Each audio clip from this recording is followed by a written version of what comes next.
दीक्षित हूँ, नाम जप भी करता हूँ, सत्संग भी खूब करते हैं, फिर भी मन में काम वासना, क्रोध, निंदा आदि विकार बने हुए हैं और सब में भगवत भाव नहीं बन पा रहा है, क्या करें? बहुत अच्छा आपका प्रश्न है। एक एक करके एक एक शब्द का मैं व्याख्या करूंगा। दीक्षित है, बहुत अच्छा। कहते मैं दीक्षा भी ले चुका हूँ, नाम जप भी करता हूँ, सत्संग भी करता हूँ, फिर भी मन में काम वासना। अच्छा, सत्संग करने से व्यक्ति हिजड़ा बन जाएगा? नहीं, काम वासना तो होनी चाहिए। ठीक है, गृहस्थ में हो तो। अरे चाहे गृहस्थ में नहीं भी है, हाँ, कंट्रोलिंग पावर वो अलग बात है। ठीक है भाई, काम वासना तो अच्छी चीज है। काम वासना अंदर तो एक एनर्जी है, सबसे बड़ी ऊर्जा है। ऊर्जा है वो तो मतलब धातुओं में 7 धातु सबसे इम्पोर्टेंट धातु है, शुक्र धातु। बिल्कुल, उससे हमारा शरीर तंदुरुस्त रहता है, भगवान की तरफ से देना है। इससे संतान एक जीवन मिलता है, बिल्कुल सही, संतान पैदा होती है, बिल्कुल सही, परंपराएं आगे चलती हैं। और गृहस्थ धर्म में फिर शादी करो, ये धार्मिक संस्कार है। शादी भोग का संस्कार नहीं है, धार्मिक संस्कार है, और उससे संतानें पैदा होती है। काम वासना तो होनी ही चाहिए। हाँ, बस हम कंट्रोल रखें, पर स्त्री से परहेज करें, अपनी नारी, एक नारी सदा ब्रह्मचारी। तो काम वासना कोई बुरी चीज नहीं है। अच्छा, ये बताओ, काम ये देव है कि राक्षस है? डॉक्टर साहब, ये काम वासना जिसको देवता है, तो काम देव है या राक्षस है? नहीं, काम देव है हमारे, राक्षस तो नहीं। नहीं, राक्षस नहीं, काम देव का। जब ये काम देव है तो घबरा क्यों रहे भाई? ये काम देव है, ये कोई राक्षस नहीं है जो हम इसको मारे। काम को क्यों मारना है? बिल्कुल सही। हाँ, धारा है ना, गंगा की धारा बिल्कुल ठीक ठीक जा रही है, हाँ, और खेतों में सिंचाई भी हो रही है, स्नान भी करा रही है, लेकिन अगर बाढ़ आ जाए तो फिर फसलें खत्म हो जाती है। माने धारा यदि उनकी गलत दिशा में चली जाए तो बर्बादी है। तो काम वासना कोई बुरी चीज नहीं है, ये काम देव है, न कि कोई राक्षस। यदि काम बुरी चीज होती तो शादी करना भी फिर बुरी चीज होती, फिर बच्चे पैदा करना भी बुरा होता। बिल्कुल सही। अब सप्तऋषि है तपस्या की, अंगिरा, अगस्त, मरीचि, क्रतु, भृगु, वशिष्ठ आदि कितने हैं? ये सब ऋषि मुनि। उस समय मनुष्य की सृष्टि नहीं हुई थी जब ये देव सृष्टि हुई थी। इनको सबको ब्रह्मा जी ने कहा तपस्या करो, और तपस्या करने के बाद ज्ञान अर्जन करो, योग्यता प्राप्त करो, उसके बाद सब गृहस्थ बनो और फिर बच्चे पैदा करो। देख लो, इस सृष्टि का ऐसे निर्माण हुआ है। और बल्कि हमारे ऊपर जो पितृ ऋण है ना, वो पितृ ऋण उतरता ही तब है जब हम एक संतान को जन्म देंगे, जब वासना होगी तो। बस यहाँ बुराई जो की गई काम की, यहाँ की गई कि हम पर स्त्री से परहेज करें, चाहे स्वर्ग की अप्सरा भी क्यों ना हो। अब देखियो अर्जुन के 4 विवाह हुए थे, द्रौपदी के साथ, अलूपी के साथ, असम नरेश की कन्या के साथ, और श्री कृष्ण की बहन के साथ। 4 विवाह हुए थे। अब उनमें वासना थी तभी तो विवाह हुए। बिल्कुल सही है। अगर और फिर आगे संतान भी हुई, ये है उनकी वासना। और उसके बाद देखिए, जब स्वर्ग इंद्र ले गए, अप्सरा को भेज दी रात को संसारिक भोग के लिए। अर्जुन ने हाथ जोड़ लिया, आप तो मेरी माँ हैं। क्या बात, ये है पर स्त्री माँ, बहन, बेटी की तरह हो। अपनी पत्नी से प्रेम कीजिए, सुखपूर्वक गृहस्थ जीवन जिए और भजन चिंतन करते हुए, इसलिए आप परेशान ना हो। काम, अच्छा, जैसे काम एक भूख है, तो भोजन की भी तो भूख लगती है, पानी की भी तो प्यास लगती है। क्या भजन करने से भूख खत्म हो जाएगी? क्या भजन करने से प्यास लगना खत्म हो जाएगी? क्या भजन करने से आंखें देखना बंद कर देंगी? क्या भजन सत्संग सुनने से कान सुनना बंद हो जाएगा? नहीं। सारी इंद्रियां काम करेंगी कि नहीं करेंगी? वो भी इंद्रिय, कितना भी सत्संग कर लो तब भी आंख इंद्रिय अपना काम करेगी, कान इंद्रिय अपना काम करेगी, रसन इंद्रिय अपना काम करेगी, घ्राण इंद्रिय अपना काम करेगी, ऐसे स्पर्श इंद्रिय भी अपना काम करेगी। और देखने सुनने में कंट्रोल ही करना है ना, सिर्फ कंट्रोल करना है। ये ना सोचो कि आंखें देखना बंद कर दे सत्संग सुन के संसार को, कान सुनना बंद कर दे। बस हमको संयम करना है और कुछ नहीं। बस अपनी इंद्रियों पे संयम करना है, न कि इनको खत्म कर ही नहीं सकते। आप अपनी भूख को खत्म करेंगे तो रोगी कहलाएंगे, रोगी हो जाएंगे। ऐसी सी दवाइयां भी हैं जो व्यक्ति को हिजड़ा बना दें, ऐसी सी दवाइयां भी हैं। तो क्या उसको दवाई खिला दे तो काम को जीत गया, क्या भगवान मिल जाएंगे उसको? नहीं, कंट्रोल से। ये सब जगह कंट्रोल। अब कुत्ता कुतिया देखिए, केवल कार्तिक के महीने में ब्रह्मचर्य खंडित उनका होता है और साल भर ब्रह्मचर्य का पालन करते हैं, कंट्रोल करते हैं। बिल्कुल सही है, सिर्फ कार्तिक में। यदि के कुसंग के कारण से वासना का व्यक्ति शिकार हो जाता है तो ये जानवर कहां से कुसंग करते हैं? हर जानवर के अंदर है, उनको कौन सिखाता है? वो संयम से। और ये परमात्मा की तरफ से काम मिला है। अब रही बात क्रोध की, क्योंकि आपने काम के साथ कहा क्रोध, रही बात क्रोध की। क्रोध राम ने भी किया, क्रोध कृष्ण ने भी किया, क्रोध संतों ने भी किया, क्रोध आप भी कीजिए, नहीं तो घर बर्बाद हो जाएगा। क्या बात हाँ, क्षमा के साथ क्रोध कीजिए और क्रोध के साथ क्षमा कीजिए। क्षमा और क्रोध दोनों एक साथ प्रयोग कीजिए। कहां पर कितना क्षमा करना, कहां पर कितना क्रोध करना, ये धर्म, ये शास्त्र, ये हमारे बड़े सीमा तय करेंगे। सीमा के भीतर काम वासना होनी चाहिए, सीमा के भीतर क्रोध भी होना चाहिए। यदि माता पिता बच्चे पे क्रोध नहीं करेंगे, बच्चा बिगड़ रहा है, बात ही नहीं मानता, उल्टा चल रहा है, नशों का शिकार होने लगा, गलत हरकतें उसकी होगी। माँ बाप क्रोध नहीं करेंगे, सोचे क्रोध करना पाप है, गलत है, हम क्रोध नहीं करेंगे, तो बच्चा बिगड़ गया। तो आप बाप की होने का कर्तव्य आपने निभाया नहीं, आप कीजिए क्रोध। कहाँ क्रोध करना? राम ने भी बोले, राम सकोप तब भाई भी न होए न प्रीत, विनय न मानत जल्द जड़ गए 3 दिन बीत। तो 3 दिन प्रार्थना की, मेरा सहयोग करो, लेकिन नहीं माने, फिर क्रोध। और उसके बाद क्रोध किया राम ने। तो कोई काम, क्रोध और कामनाएं संसार की, भूख लगी तो भोजन की कामना करनी नहीं चाहिए क्या? प्यास लगी तो क्या पानी की कामना नहीं करनी चाहिए? मच्छर काट रहे हैं तो क्या मच्छरदानी की कामना बुरी है? बीमार पड़ गए क्या दवाई की कामना करना बुरी है? सर्दी लग रही है तो क्या स्वेटर की, जर्सी की, कंबल, रजाई की कामना करना बुरा है क्या? ये कामना बुरी चीजें नहीं है, बस शास्त्र की मर्यादा में बांध के रखो, बस। झाड़ू कूड़े को बाहर कर देता है क्योंकि वो रस्सी से बंधा है। यदि रस्सी खुल गई तो झाड़ू स्वयं ही कूड़ा बन जाता है। इसी प्रकार शास्त्र की मर्यादा की रस्सी से अपनी 5 इंद्रियों को बांध के रखिए और फिर लगाइए झाड़ू, सफाई होती रहेगी, सारी सफाई कर देगा। ये काम वास्ता अच्छी चीज है। पति पत्नी में परस्पर प्रेम का संबंध है, घर में सुख शांति रहेगी, एनर्जी भी मिलती है प्यार से। और सबसे बड़ी एनर्जी काम करने की पता कहाँ है? खाने पीने से इतनी एनर्जी नहीं मिलती जितनी एनर्जी प्रेम से मिलती है। चाहे वो माँ का प्रेम हो, चाहे पुत्र का प्रेम हो, मित्र का प्रेम हो, पति का प्रेम हो, चाहे पत्नी का प्रेम हो, सास ससुर का प्रेम हो, चाहे बहू का प्रेम हो, चाहे जमाई का प्रेम हो, चाहे बेटी का प्रेम। लेकिन प्रेम से ही सुख मिलता है, प्रेम से एनर्जी मिलती है। बिल्कुल सही। देखिए, माँ बीमार है, माँ का मन है कि उठ के भोजन नहीं बनाऊंगी क्योंकि अकेली है, उठने का मन ही नहीं कर रहा है, भूख भी लगी है, माँ पड़ी है, लेकिन अचानक बेटा आ गया, तुरंत माँ में एनर्जी आ गई और अब रसोई बनाएगी, बेटे को खिलाएगी, सब खाएगी। एनर्जी कहाँ से आ गई? माँ में ये आई है, बेटे के प्रेम से, प्यार से एनर्जी आ गई। जो व्यक्ति अकेला रहता है, इसका मतलब उससे कोई प्यार करने वाला नहीं, माता पिता भाई पुत्र कोई नहीं। अब देखना, वो कुछ करने का मन नहीं करेगा, अकेला है, बनाने का मन नहीं करेगा, बाजार से कुछ खरीद के खा लिया बस, वो भी सोचेगा कोई और ही दे जाए, आलसी हो जाएगा। बिल्कुल सही। आलसी, उसकी एनर्जी समाप्त होगी। कारण क्या? क्योंकि उसको कहीं से प्रेम नहीं मिल रहा है।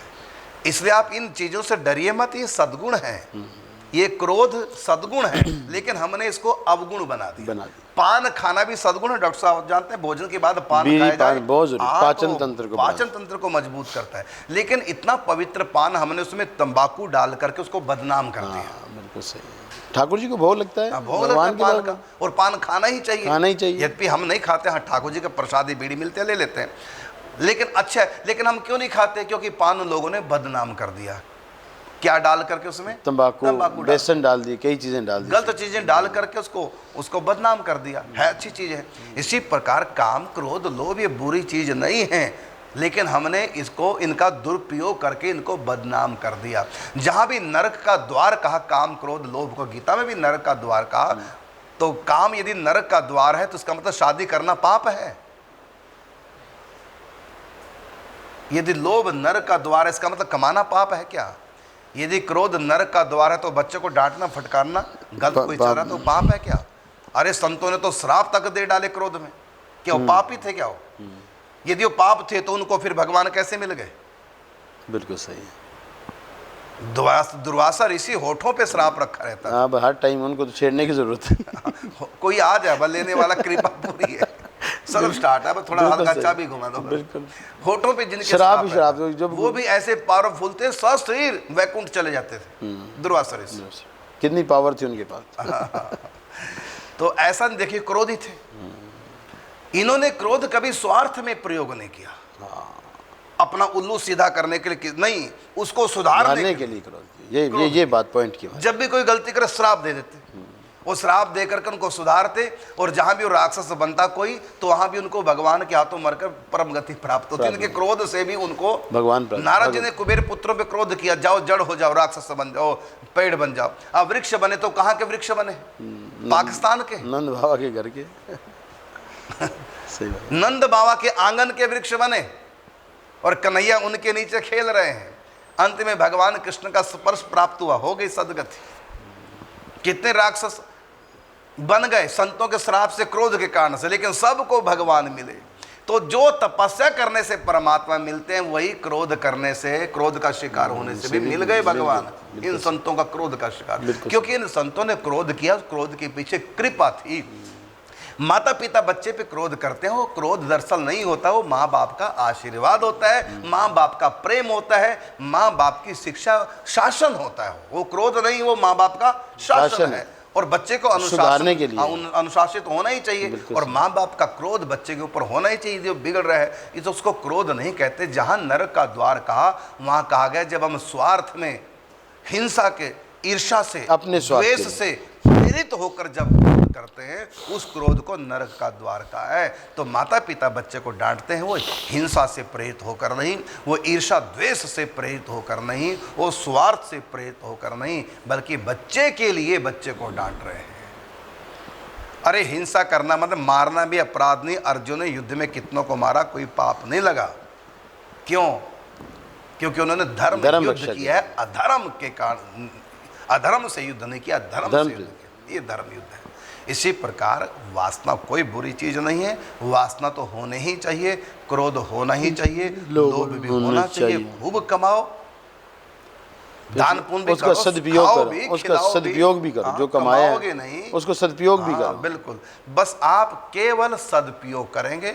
ये काम के दो अर्थ है यहाँ, काम वासना, और दूसरा काम का अर्थ है इच्छाएं।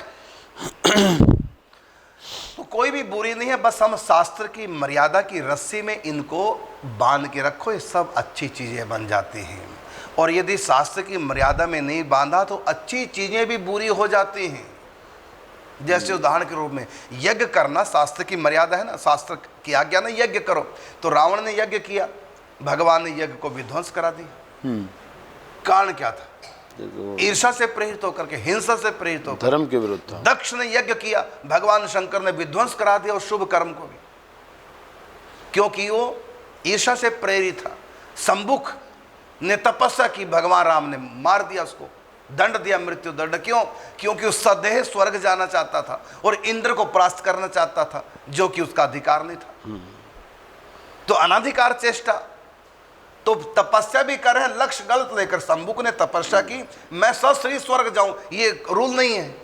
और दूसरा, इंद्र का आसन छीन लूं, उनको जीत लूं, तो ये विरुद्ध है। उन्होंने 100 अश्वमेध यज्ञ किया है, इंद्र का अधिकार है, एक मनवंतर तक गद्दी पर इंद्र बैठेगा। देखो उन्होंने कुछ किया है, अश्वमेध यज्ञ किया, तब वो बैठे। अब तू भी 100 यज्ञ कर, अगले मनवंतर में जब दोबारा सृष्टि बनेगी तुमको बना देंगे। तरीका तो ये है ना। बिल्कुल सही। यदि कोई प्रधानमंत्री गद्दी बैठना चाहे तो तरीका तो ये है ना, इलेक्शन में जीत।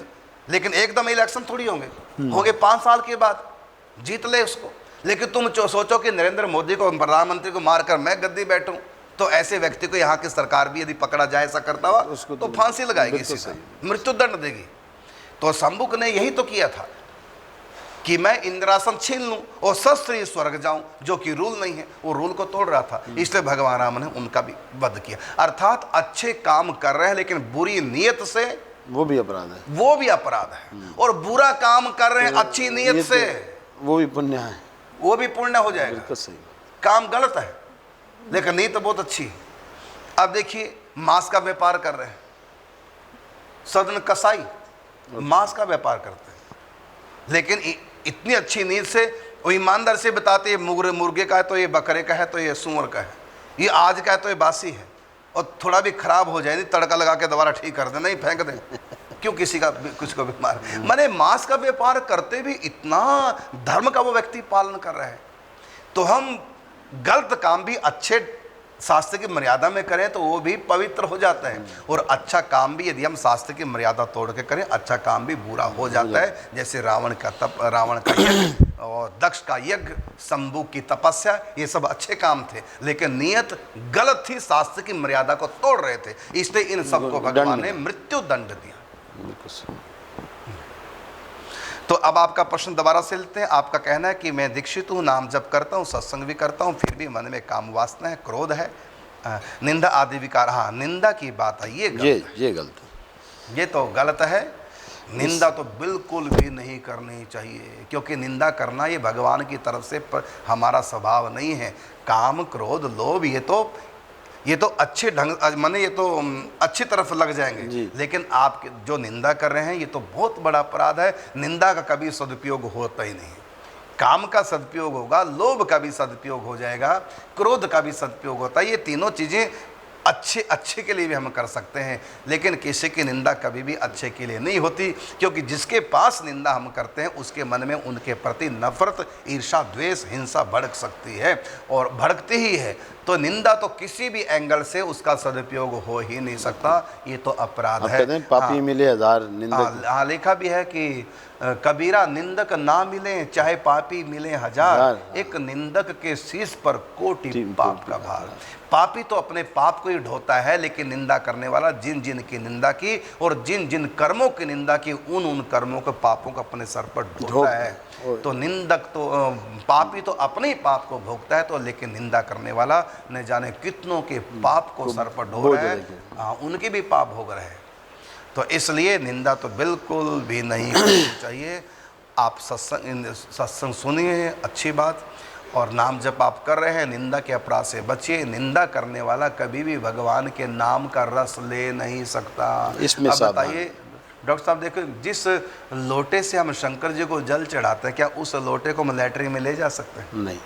यदि लैट्रिन में ले गए सोच के लिए, क्या उसको फिर शंकर जी का जल चढ़ा तो नहीं चढ़ा सकते?